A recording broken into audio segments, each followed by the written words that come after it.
Hier sehen Sie unser Leder-, Kunstleder- und Vinyl-Reparaturset. Typische Anwendungsbereiche sind Löcher, Risse und Abschabungen in Leder, Kunstleder und Vinyl. Nun sehen Sie die Anwendung zu unserem Produkt Leder-, Kunstleder- und Vinyl-Reparaturset. Dies ist eine Beschädigung in der Armlehde eines Autos.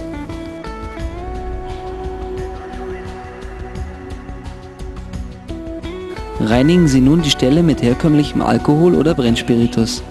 Glätten Sie vorsichtig abstehende Ränder mit einer Rasierklinge oder einem anderen ähnlichen Gegenstand, bis die Beschädigung eben ist. Tragen Sie nun die farblich passende Reparaturmasse eben in die Beschädigung ein.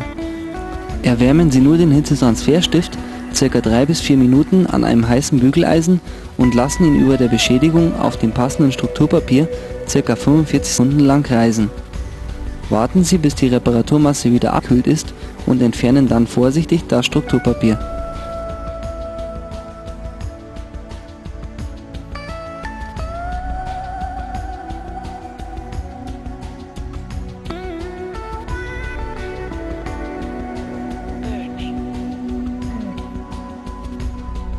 Sollten Sie mit dem Ergebnis nicht zufrieden sein, können Sie den Vorgang so oft wiederholen, bis Sie das gewünschte Ergebnis erzielt haben.